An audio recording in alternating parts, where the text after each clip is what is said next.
vërtet. Ose një gjë tjetër që thënë shumë qartë, që është unë besoj kësaj gjëje, që një femër vlerëson ke mashkulli humorin. Target grupi i meshkujve. Një element i target grupi i meshkujve tregon inteligjencë? I tregon inteligjencë.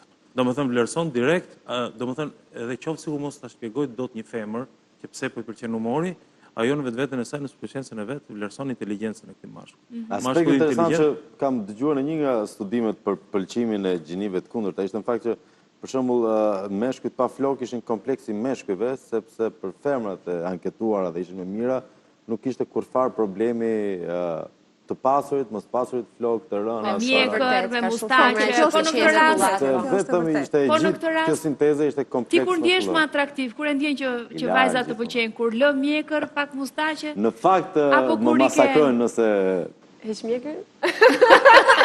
Ti ashtu. Është trendi kohës që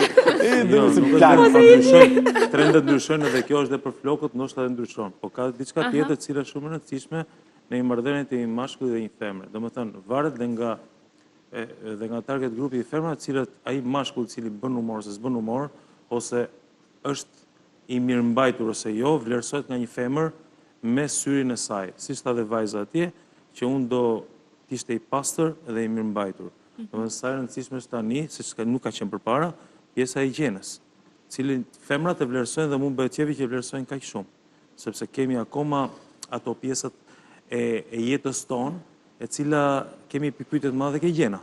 Me ky është kontekst. Mendoj që kjo është e tejkaluar. Jo, nuk është e tejkaluar, absolutisht. Nuk është e tejkaluar, madje ka mos shprehemi tash kur flasin femrat gjithmonë, nuk më pëlqeu sepse se si mu duke pjesa si papastër.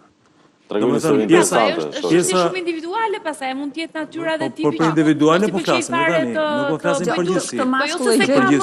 Këtë mashkull e gjemi edhe në Londër që e gjemi në ndomë, e pamë në intervistë ose mashkull intervistë. Mirë, ndërkohë, 2-3 momente për shumë për ndaluar, sipas studimit, mosha e madhe, që quhet ndryshe edhe si efekti George Clooney, duket që për vajzat që nga atraktiv. Një mashkull në moshë, sepse ai është i realizuar, është i pëlqyer, ai jep siguri, ai mendon që ai do ta mbrojë, janë shumë faktorë aty. Nuk mendoj vetëm llogarinë bankare, se shikojnë vetëm atë, po nuk mendoj vetëm atë. Siguria ndoshta që ka dhënë jeta, siguria që ka dhënë jeta, ai ka shumë eksperjenca në jetë dhe mendon që ai është i mbrojtur nga një personazh i tillë. Nuk flasim për një personazh vetëm për George Clooney, flasim për një moshë të tillë të realizuar. Ai e përfaqëson më mirë këtë. Pa diskutim. Se vjen vetë tek gjentilesa dhe mënyra se si trajton, sepse mund të takosh njerëz të ndryshëm, është një djalë i ri dhe një djalë në moshë më të madhe ose një burr, më ta thuash, mund të kenë të njëjtën formë dashurie për ty, por një djalë i ri nuk ka të njëjtën mënyrë trajtimi që mund të bëjë ky burr që ka krijuar këtë eksperiencë në jetë. Pra në një farë moshe mashkulli fillon të ditë ta trajtojë femrën shumë më ndryshe, shumë më mirë. Dhe kjo është e vërtetë.